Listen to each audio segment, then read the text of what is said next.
नमन है उस महान आत्मा को जिसने अंधेरे में दीप जलाए थे, टूटी हुई कड़ियों में इंसानियत के रिश्ते बनाए थे। आज भी उनके शब्दों में जीती है रोशनी। बाबा साहब नहीं है पर हर दिल में बसती है उनकी ही कहानी।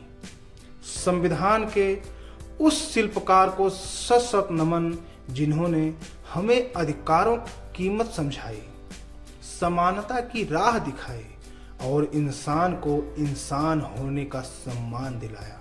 6 दिसंबर सिर्फ तारीख नहीं, एक विचार है, एक विचार का स्मरण है, एक संघर्ष का वंदन है। बाबा साहब अमर रहे क्योंकि उनका मिशन हर पीढ़ी का प्रदर्शन है। नमस्कार, मैं रुपेश निराला आजमगढ़ वाला। अब आप देख रहे हैं NN एक्सप्रेस खबर फ्रेश। साथियों, आज 6 दिसंबर भारत के संविधान निर्माता, मानव के मुक्ति के योद्धा और सामाजिक न्याय के महान प्रतीक डॉक्टर भीमराव अंबेडकर का परिनिर्वाण दिवस है। आइए उनके जीवन, संघर्ष और विचारों को नमन करें।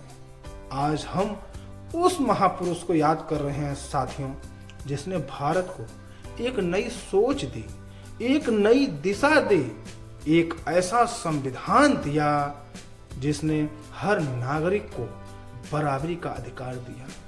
डॉक्टर भीमराव अंबेडकर का जीवन आसान नहीं था। बचपन में स्कूल में बैठने की अनुमति नहीं थी, जगह नहीं मिलती थी, किताबें तक छूने की आजादी नहीं थी, पानी तक अलग से पीना पड़ता था। साथियों, समाज ने उन्हें हर कदम पर अपमान दिया, लेकिन उन्होंने हार नहीं माना। जहां लोग हालातों से लड़कर टूट जाते हैं, वहां बाबा साहेब डॉक्टर भीमराव अंबेडकर हालातों से लड़कर और मजबूत बने। शिक्षा को उन्होंने अपना सबसे बड़ा हथियार बनाया।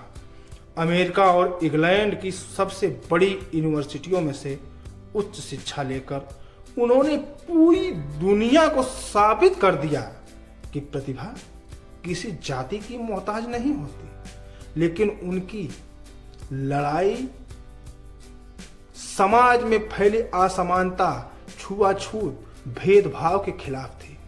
उन्होंने ना सिर्फ आवाज उठाई बल्कि कानून के जरिए इन कुप्रथाओं को जड़ से खत्म करने की कोशिश की।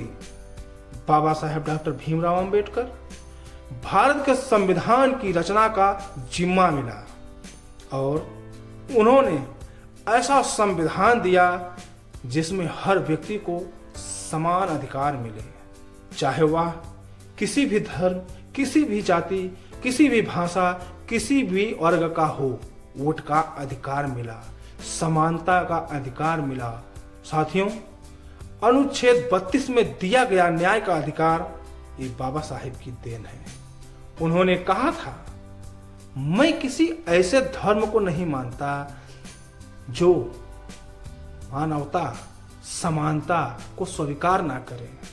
6 दिसंबर 1956 को उन्होंने अंतिम सांस ली। इसे परिनिर्वाण दिवस कहा जाता है क्योंकि उनके मानस में बुद्ध के विचार बसे थे और बुद्ध की परंपरा में मृत्यु नहीं, विचारों का शांत होना ही परिनिर्वाण कहलाता है। लेकिन सच तो यह है कि बाबा साहेब के विचार शांत नहीं हुए।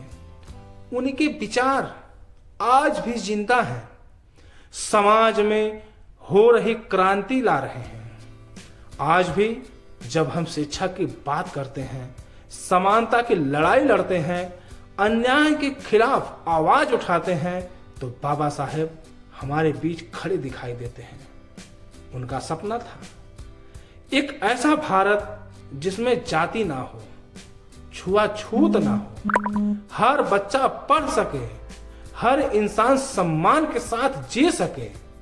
आज भी परिनिर्वाण दिवस पर हमें उन्हें सिर्फ याद नहीं करना है, बल्कि संकल्प लेना है कि हम शिक्षा को अपना हथियार बनाएंगे, जाति में भेदभाव को खत्म करेंगे, एक दूसरे को जोड़ेंगे और मानवता को सर्वोपरि रखेंगे।